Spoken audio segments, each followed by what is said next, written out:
கனி நிறைந்த எல்லாம் நன்மைகளை விரைந்து செய்வோம் என்ற தலைப்பிற்கு பல்வேறு செய்திகளை நாம் அறிந்திருக்கிறோம். இதை குறித்து அல்லாஹ் ரப்பல் ஆலமீன் திருமறை குர்ஆனில் பல்வேறு இடங்களில் பேசுகிறார். நன்மைகளை நீங்கள் விரைந்து செய்யுங்கள். وصارعوا إلى مغفرة من ربكم وجنة عرضها السماوات والأرض. அல்லாஹ்வின் மன்னிப்பின் பக்கம், சொர்க்கத்தின் பக்கம், வானம் பூமி கொள்ளளவு கொண்ட சொர்க்கத்தின் பக்கம் நீங்கள் விரைந்து வாருங்கள் என்று அல்லாஹ் சொல்லி காட்டுகிறார். يأمرون بالمعروف وينهون عن المنكر ويسارعون بالخيرات. நல்லவர்களை பற்றி அல்லாஹ் ரப்பல் ஆலமீன் சொல்லும்போது நன்மைகளை ஏவுவார்கள், தீமைகளை தடுப்பார்கள். வைசாரிஊன ஃபில் கைராத், நன்மை பக்கம் விரைந்து செல்வார்கள். உலாயிக மினஸ் ஸாலிஹீன், அவர்களே நல்லோர் என்று அல்லாஹ் சொல்கிறார். அதேபோல இறை தூதர்களை பற்றி அல்லாஹ் ரப்பல் ஆலமீன் திருமறை குர்ஆனில் சொல்லும்போது وزكريا إذ نادى ربه رب لا تذرني فردا وأنت خير الوارثين. ஜக்கரியா அலைஹிஸ்ஸலாம் அவர்கள் அல்லாஹ்விடத்திலே பிரார்த்திக்கின்றார்கள், இறைவா என்னை தன்னந்தனியாக விட்டு விடாதே, நீ சிறந்த உரிமையாளர். ஃபஸ்தஜப்னா லஹு வவஹப்னா லஹு யஹ்யா வஅஸ்லஹ்னா லஹு ஸௌஜா இன்னஹும் கானூ யஸாரிஊன ஃபில் கைராத் வயதுஊனனா ரகபன் வரஹபா. ஜக்கரியா அலைஹிஸ்ஸலாம் அவர்கள் அல்லாஹ்விடத்திலே பிரார்த்தித்தார்கள். அவருடைய பிரார்த்தனைக்கு அல்லாஹ் ரப்பல் ஆலமீன் பதிலளிக்கின்றார், அங்கீகரித்து சொல்கின்றார், யஹ்யா என்று சொல்லக்கூடிய ஒரு அழகிய ஆண்மகளை உங்களுக்கு அன்பளிப்பாக நாம் தந்துள்ளோம். உங்களுடைய மனைவியை குழந்தை பெறக்கூடிய தகுதி உள்ளவர்களாக நாம் ஆக்கினோம். வைசாரிஊன ஃபில் கைராத், இந்த இடத்தில் கவனிக்க வேண்டும். அல்லாஹ் அவர்களை பற்றி அல்லாஹ் சொல்லி காட்டுகிறார், அவர் விரைவாக நன்மை செய்யக்கூடியவர். வைசாரிஊன ஃபில் கைராத், நன்மை பக்கம் விரையக்கூடியவர். அல்லாஹ் ரப்பல் ஆலமீன் நன்மைகளை விரைந்து செய்யக்கூடியவர்கள் பற்றி ஏராளமான செய்திகளை திருமறை குர்ஆனிலே அதிகமான இடங்களில் அல்லாஹ் சொல்லி காட்டுகிறார். இன்னல்லதீன மின் ஹஷ்யத்தி ரப்பிஹிம் முஷ்ஃபிகூன் வல்லதீன பிஆயாத்தி ரப்பிஹிம் யுமினூன். அல்லாஹ்வுடைய அச்சத்தால் அவருடைய உள்ளங்கள் நடுங்கும், நம்முடைய வசனங்களை அவர்கள் நம்புவார்கள். வல்லதீன பிஆயாத்தினா யுமினூன், நம்முடைய வசனங்களை அவர்கள் நம்புவார்கள். வல்லதீன ரப்பிஹிம் லா யுஷ்ரிகூன், இறைவனுக்கு அவர்கள் இணை வைக்க மாட்டார்கள். வல்லதீன ரப்பிஹிம் லா யுஷ்ரிகூன் வல்லதீன யு'தூன மா ஆதவ் வகுலூஹும் வஜிலத்துன் அன்னஹும் இலா ரப்பிஹிம் ராஜிஊன். என் இறைவனுக்கு நான் திரும்ப வேண்டியிருக்கிறேன் என்பதற்காக வேண்டி கொடுக்க வேண்டிய தர்மங்களை அவர்கள் கொடுத்து விடுவார்கள். உலாயிக யஸாரிஊன ஃபில் கைராத், இதற்கு அல்லாஹ் சொல்லி காட்டினார். நல்லவர்களை பற்றி சொல்கின்ற போது நன்மை பக்கம் அவர்கள் விரைந்து செல்வார்கள். உலாயிக யஸாரிஊன ஃபில் கைராத் வஹும் லஹா சாபிகூன், அவர்களே முந்தி செல்லக்கூடியவர்கள். ஒரு நன்மை என்று வந்துவிட்டால் தாமதிக்க மாட்டார்கள், அலட்சியப்படுத்த மாட்டார்கள். நல்லவருடைய பண்புகளை பற்றி அல்லாஹ் ரப்பல் ஆலமீன் இவ்வாறு தான் சொல்லி காட்டுகிறான் திருமறை குர்ஆனிலே. ஏன் நன்மைகளை நாம் விரைந்து செய்ய வேண்டும்? எதற்காக செய்ய வேண்டும்? எதற்காக? ஏன் தாமதித்து செய்தால் என்ன, மெதுவாக செய்தால் என்ன என்று சொன்னால், மனிதன் மரணத்தை நோக்கி செல்லக்கூடியவனாக இருக்கின்றான். விதியாக்கப்பட்டது மரணம்.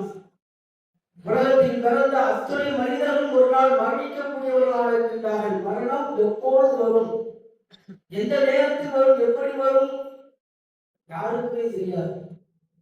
உலகத்தில் யாராவது இருந்தவருக்கும் மனிதன் படைக்கப்பட்ட நாளுக்கும் ஒரு மனிதன் உயிரோடு இருக்கின்றார் சொல்ல முடியுமா, காட்ட முடியுமா? விதியாக்கப்பட்டது. கூட குறைய இருக்கலாம். ஒரு மனிதன் 100 ஆண்டுகள் வாழலாம், 120 ஆண்டுகள் வாழலாம், இப்படி முன்ன பின்ன இருக்கலாம். ஆனால் யாரும் உலகத்திலே நிரந்தரமாக வாழ முடியாது. விதியாக்கப்பட்டது. ஒரு மனிதன் பறந்து விட்டான் என்று சொன்னால் அவனுக்கு மரணம் நிச்சயம்.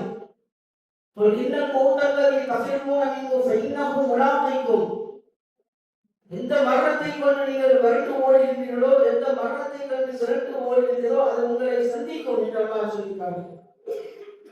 மரணத்தில் யாரும் தப்பிக்க முடியாது. பல மனிதர்கள் என்ன நினைக்கின்றார்கள், நமக்கு மரணம் வராது. மரணம் என்று சொன்னால் பலர் இப்படி வழங்கிக் கொள்கின்றார்கள், நமக்கு இன்னும் காலங்கள் இருக்கின்றது, நம்ம ஆரோக்கியமாக இருக்கின்றோம், நம்ம உடல் திரகாதமாக இருக்கின்றோம், நாம் இப்பதான் சம்பாதிக்கின்றோம், நம்ம வாலிப பருவத்தில் இருக்கின்றோம், சிறு வயதில் இருக்கின்றோம், நமக்கு இப்பதான் மரணம் வராது என்று பல மனிதர்கள் இவ்வாறுதான் வழங்கிக் கொள்கின்றார்கள். அதனால்தான் பல்வேறு நன்மைகளை செய்யாமல் அலட்சியப்படுத்துவதற்கு காரணம் இதுதான். என்ன காரணம் இருக்க முடியும்? நீங்க நன்மைகளை செய்யுங்கள் என்று சொன்னால் அலட்சியப்படுத்துவதற்கு காரணம் என்ன? அப்போது செய்யலாம், நாளை செய்யலாம், அடுத்த வாரம் செய்யலாம், அடுத்த வருடங்கள் செய்யலாம், இப்படியே தள்ளி போடுவதற்கு காரணம் மரணத்தை பற்றியான சிந்தனை இல்லை, நமக்கு இப்ப வராது. இப்படிப்பட்ட உலகத்தில் நாம் வாழ்கிறோம் தெரியுமா? விஞ்ஞான வளர்ச்சி ஒரு பக்கம் வளர்ந்து கொண்டே இருக்கின்றது, மனிதன் அனுபவித்துக் கொண்டே இருக்கின்றான். ஒரு பக்கம் பார்ப்பது என்று சொன்னால் மனிதாபியமே இல்லை. எந்த அளவுக்கு வளர்ச்சி அதிகமாகிக் கொண்டிருக்கின்றதோ அந்த அளவுக்கு மனிதாபியமே இல்லாத அளவுக்கு ஆகிவிட்டான். எந்த அளவுக்கு தங்கப்பட்டிருக்கிறான் என்று சொன்னால் சாலையில விபத்து நடக்கின்றது, அதற்கு நாம் என்ன செய்ய வேண்டும்? ஒரு மனிதன் விபத்து உண்டாகிவிட்டான் சொன்னால் அவனுக்கு ஏதாவது உதவி செய்ய வேண்டும். அவனை மருத்துவமனைக்கு கொண்டு செல்வதற்கு என்னென்ன வேலைகள் இருக்கின்றதோ அதை செய்ய வேண்டும். அவன் உயிரை காப்பாற்ற கடமைப்பட்டிருக்கின்றோம், அதை பார்க்கக்கூடியவர்கள். இன்றைக்கு அவ்வாறு இருக்கின்றதா? அப்படி இல்லையே. எந்த இடத்தில் சாலை விபத்து நடக்கின்றோ அந்த இடத்துல ஓடோடி மனிதன் வந்து என்ன செய்கின்றான்? புகைப்படம் எடுத்து அவன் பயணிக்கக்கூடிய அந்த சமூக வலைத்தளங்களிலே பரப்பி விடுகின்றான். அது அவனுக்கு பெருமை. அவன் என்ன நினைக்கின்றான்? சமூக வலைத்தில் நம்முடைய செய்திதான் முதல் செய்தியாக இருக்க வேண்டும். உலகத்தில் நாம் வாழக்கூடிய, அவன் வாழக்கூடிய வசிக்கக்கூடிய எந்த பகுதியில் எது நடந்தாலும், எந்த ஒரு சம்பவம் நடந்தாலும் அதை புகைப்படம் எடுத்து முதல் அனுப்பக்கூடிய ஆள் நானாக இருக்க வேண்டும். அந்த உலகத்தில் எந்த இடத்தில் நடந்தாலும் அதை அந்த செய்தி எனக்கு முதல் தெரிய வேண்டும். அந்த நான் எந்த சமூக வலைத்தளங்களில் பயணிக்கின்றனோ அதிலே நாம் என்னுடைய செய்தி முதலாக இருக்க வேண்டும் என்று மனிதன் இந்த அளவுக்கு தள்ளப்பட்டு விட்டான். அவனுடைய சூழ்நிலைக்கு தான் இருக்கின்றது. எந்த இடங்களிலே விபத்துக்கு உண்டானதும் காப்பாற்றிட்டார்கள், உடனே புகைப்படம் எடுத்து அனுப்பக்கூடிய ஒரு சூழல் தான் இன்றைக்கு இருக்கின்றது. அப்படிப்பட்ட ஒரு காலகட்டத்தில் நாம் பார்த்திருக்கிறோம். அடுத்து என்று சொன்னால் சில செய்திகள் நாம் பார்க்கின்றோம் சமூக வலைத்தளங்களிலே, அதை உண்மைத்தன்மை அறியாமலே, அதை உறுதிப்படுத்தாமலே பிறருக்கு நாம் பரப்பி விடுகின்றோம். இன்னைக்கு எத்தனையோ சமூக வலைத்தளங்களில் செய்திகளை பார்க்கின்றோம். பல பகுதிகளில் மருத்துவமனையில உயிருக்கு போராடி கொண்டிருப்பார். மருத்துவர் சொல்வார்கள், அதாவது நாடி துடிப்பு ரொம்ப குறைவாக இருக்கு என்றுதான் சொல்லியிருப்பார்கள். உடனே சமூக வலைத்தளங்கள் பரப்பிவிடுவார்கள், அவர்கள் மரணித்து விட்டார்கள். இத்தனை செய்திகளை பார்க்கின்றோம். அப்படிப்பட்ட உலகத்தில் நாம் வாழ்ந்து கொண்டிருக்கின்றோம். மரண சிந்தனை இல்லாமல் வாழ்ந்து கொண்டிருக்கின்றோம். மரணம் நமக்கு இப்போது வராது, அதற்கெல்லாம் நாள் இருக்கின்றது. அப்படி ஏதாவது உத்தரவாதங்கள் ஏதாவது இருக்கின்றதா? யாருமே அது போன்ற உத்தரவாதங்கள் கிடையாது. எழுதப்பட்ட விதி, எல்லா மனிதர்களும் மரணத்தை சந்திப்பார்கள் என்று அல்லாஹ் எழுதிவிட்டான். யாருமே உலகத்திலே நிரந்தரமாக இருக்க முடியாத, நிரந்தரமாக இருந்ததும் இல்லை, மரணித்து விடுவார்கள். அப்படிப்பட்ட மரண சிந்தனை இல்லாமல் தான் உலகத்தில் மனிதன் வாழ்ந்து கொண்டிருக்கின்றார். மரணம் இப்போதெல்லாம் வராது. அதனால்தான் நன்மைகள் எல்லாம் தள்ளி போடுகின்றான், அலட்சியப்படுத்துகின்றான். பிறகு பார்த்துக் கொள்ளலாம், அப்புறம் பார்த்துக் கொள்ளலாம், நாளைக்கு பார்த்துக் கொள்ளலாம். இப்படியே காலங்கள் தள்ளி போய்கொண்டு திடீர்னு பார்த்து வருகின்ற போது கைசதம் வருகின்றார். ஆனா அப்பதான் அவருக்கு ஞாபகம் வருகின்றது, இறைவன் சொன்னதெல்லாம் உண்மையாக ஆகிவிட்டதே, நாம் ஏமாற்றி விட்டதே, உலகம் நம்மை ஏமாற்றி விட்டதே என்று அப்பொழுது கை செய்யப்படுகின்றார். எத்தனையோ மனிதர்களை இன்னைக்கு உலகத்தில் பார்க்கின்றோம். இன்னைக்கு சொல்ல முடியுமா? இன்னைக்கு மனிதன் மரணத்தை பற்றி பல்வேறு செய்திகளை நாம் அறிந்து கொள்ளலாம். ஒரு மனிதனுக்கு மரணம் நிகழ்வு என்று சொன்னால் மனிதனுடைய காரணம் என்னவா இருக்கும்? அவன் நேற்றுவரும் நல்லதா இருந்தான், இல்ல அவனுக்கு உடம்பு சரியில்லை, அதனால உடம்பு சரியில்லாம இருந்துச்சு. மனிதனுடைய காரணம். கொஞ்ச நாள் உடம்பு சரியில்லாம இருந்தாரு, திடீர்னு இறந்துட்டாரு. நல்லாதான் இருந்தாரு, நேற்று நல்லா பேசினாரு, திடீர்னு இறந்துட்டாரு. இப்பதான் என்கிட்ட பேசிட்டு போனாரு, சாலை விபத்துல இறந்துட்டாரு. இது மனிதனுடைய காரணம். நீங்க ஆழமா சிந்தித்தால் இதுக்கு விடை கிடைக்காது. ஒரு மனிதன் அல்லாஹ் இந்த இடத்துல தான் மரணிக்க வேண்டும் என்று எழுதிவிட்டார் சொன்னால் அந்த சூழலை அல்லாஹ் ஏற்படுத்துவான். நாமெல்லாம் இங்க எழுதிட்டு இருக்கோம். இது 1 மணி நேரத்துல ஒரு 2 3 மணி நேரத்துல பதிலிட நமக்கு அந்த மரணம் நிகழப்போகிறது அல்லாஹ் எழுதி இருந்தால் ஒரு சூழலை அல்லாஹ் ஏற்படுத்துவான். ஏதாவது ஒரு வேலை வைத்து அந்த இடத்துக்கு போற மாதிரி. நமக்கு அது புரியாது. எத்தனை நம்மகிட்ட பேசிட்டு இருப்பார்கள். திடீர்னு இப்பெல்லாம் என்னதான் பேசிட்டு இருந்தான், திடீர்னு சட்டையை மாட்டினா பைக் எடுத்து போனா சாலையில விபத்தாகிட்டான். ஏன் அவன் போனான்? அவன் போகாம இந்த மாதிரி என்ன நினைக்க, போகாம இருந்தா மரணிக்காம இருந்து விடுவான் போல தெரியுது. அது அல்ல.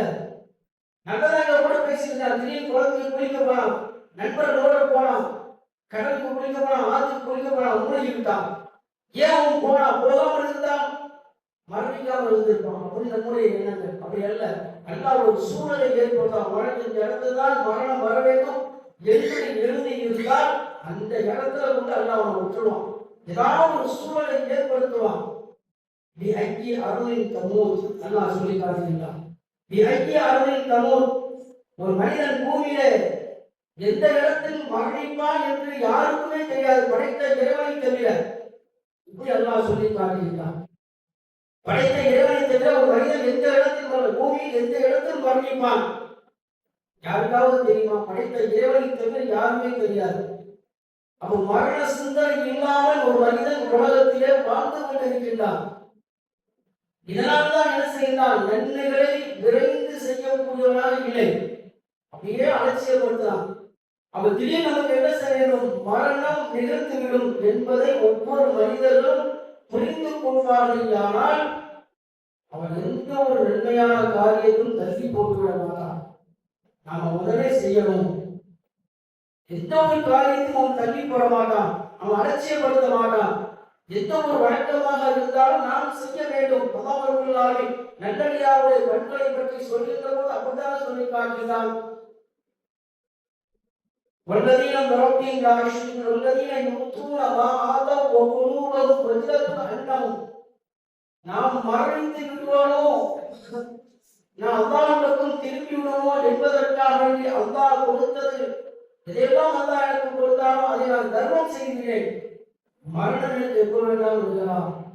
அந்த ஒரு கருத்தை கொண்டுதான் ஒவ்வொரு இறை தூதர்களும் இறை தூதர் நம்பிய நபி தோழர்களும் அல்லாஹ்விடத்திலிருந்து இறை செய்தி வந்து விடுவாயானால் உடனே செய்வதற்கு காரணம் மரணத்தை நோக்கிய மனிதன் சென்று கொண்டிருக்கின்றான். அதை மறந்தவர்களாகத்தான் உலகத்தில் எல்லா மனிதர்களும் இன்னைக்கு வாழ்ந்து கொண்டிருக்கின்றார்கள்.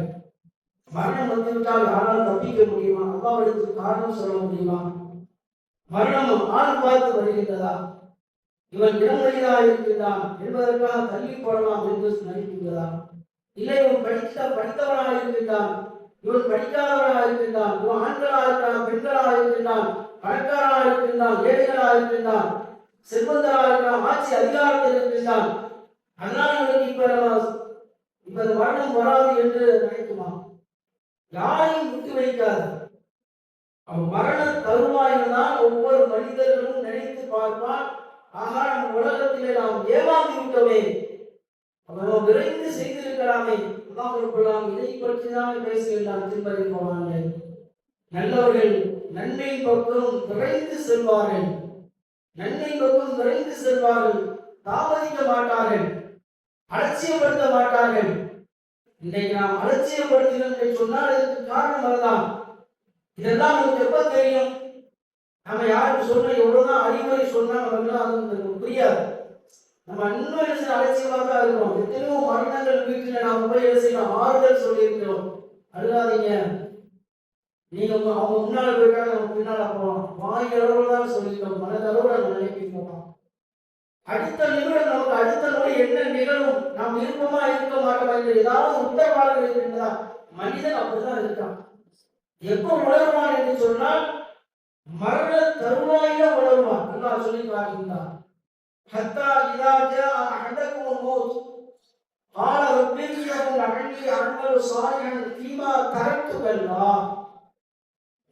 தருவாயிலே மரணம் நெருங்கிவிட்டது என்று அவனுக்கு தெரிந்தவுடன் அல்லாஹ்விடத்திலே கதறுகின்றான்.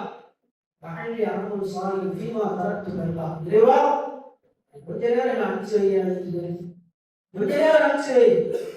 அல்லாஹ் கேட்பான், எதற்காக அனுப்பிச்சு வைக்க வேண்டும்? அவன் சொல்வான், அழகிய அனுபவம் சாமி தீமா தரத்து வரலாம். எத்தனையோ நல்ல அமல்களை, எத்தனையோ நல்ல காரியங்களை, நல்ல செயல்களை, வணக்க வழிபாடுகளை நான் விட்டு விட்டு வந்துவிட்டேன். அதை செஞ்சுட்டு நான் வரேன். இப்படி அல்லாஹ் பேசலாம். அல்லாஹ் சொல்றான், இன்னா கனிமத்தும் பாயுவா, நீ சொல்றதா வெறும் வாய் பார்த்தாவா, அதெல்லாம் நடக்கவே நடக்காது. இத்தனை ஆண்டுகள் நீ வந்து செய்யாத விஷயத்தை நீ கொஞ்ச நேரத்துல செஞ்சுட்டு வந்துருவியா? நாமளும் பழக்கத்துல கேட்கிறோம்ல, ஒரு வேலையை கொடுத்துருவோம், செய்யவே மாட்டாது, திடீர்னு ஆசையான இவ்வளவு நாள் பிடிக்காத போது பிரிச்சு அப்படின்னு கோபத்தை. அதே மாதிரி அல்லாஹ் இத்தனை நாள் செய்யாது, இதெல்லாம் வாய் வார்த்தை, இதெல்லாம் நடக்காதுப்பா அப்படின்னு நல்லா சொல்றான். அது எப்ப தெரிஞ்சு? மரண தருவாயில் தெரிகின்றது. மரண தருவாயில் கதறுகின்றான் இறைவனத்தில், இறைவா கொஞ்ச நேரம் விட்டு எல்லாத்தையும் செஞ்சுட்டு வந்தாரன், எல்லா அமர்லாம் எத்தனையோ விட்டுட்டு வந்தேன். உயிரோடு இருக்கும்போது சொல்லக்கூடிய இசைக்கெல்லாம் இந்த காத வாங்கி இந்த காத விட்டாராம். மரண தருவாயில் கதறுகின்றான். அதனால என்ன பயன் இருக்கின்றது? ஒரு பயனும் இல்லை. அவன் நாம செய்யக்கூடிய எந்த ஒரு நெற்காரியங்களாக இருந்தாலும், வணக்க வழிபாடுகளாக இருந்தாலும் தாமதிக்காமல் விரைந்து செய்ய வேண்டும். அதனால் ஒரு நம்பிக்கை கொண்டவனுக்கு அழகானது. நம்பிக்கை கொண்டவர்கள் நட்புகள், நல்லடியாருடைய பழக்க வழக்கங்கள், பண்புகளுக்கு அல்லாஹ் இதையும் சேர்த்து சொல்லி காட்டுகிறார். அவர்கள் நன்மையின் பக்கம் விரைந்து செல்வார்கள், தாமதிக்க மாட்டார்கள், அவர்களே நல்லவர்கள் என்று அல்லாஹ் சொல்லி காட்டுகிறார். அந்த அடிப்படையில் உலகத்தில் வாழக்கூடிய இந்த காலகட்டத்திலே நாம் விரைந்து நன்மைகளை செய்யக்கூடிய நிலைமைகளால் அல்லாஹ் ஆரம்பித்துள்ளார். அடுத்ததாக இன்றைய கேள்வி, அதாவது எந்த இறை தூதர் அல்லாஹ்விடத்திலே பிரார்த்தித்தார்கள்? இறைவா என்னை தன்னந்தனியாக விட்டு விடாதே என்று பிரார்த்தித்த இறை தூதர்கள். நாம் நேற்று இப்பதான் கேள்வி கேட்டோம். பல பேர் என்ன செய்யறாங்கன்னா, இந்த கேள்வி சொன்னாங்களா, அந்த பதில் சொன்னாங்களா? நேற்று கேட்டோம்ல, அதாவது 2 பாங்கு சொன்னாங்க. முதல் பாங்கு சகருடைய பாங்கு, விழாவுடைய பாங்கு, ஃபஜீருடைய பாங்கு, அப்துல்லா என்று சொல்லும் போது நீ சொன்னாங்களா? இவங்க எந்த அளவுக்கு கேட்கறாங்க பாருங்க, எந்த அளவுக்கு கவனம் இல்லாமல் இருக்கிறாங்க. சொன்னாங்களான்னு கேட்கறாங்க. அதாவது பதிவுலாம் நம்மள்ட்ட இருக்கு, என்னென்ன கேட்டோம் அப்படின்னு பதிவாக இருக்கு. அதாவது அது பயம் இருந்துச்சுன்னா இது எதுக்காக கேள்விப்பதுன்னா நீங்க கவனமா கேட்கணும், உங்க மனதை ஆழமா பதியணும் என்பதற்காக வேண்டிதான்.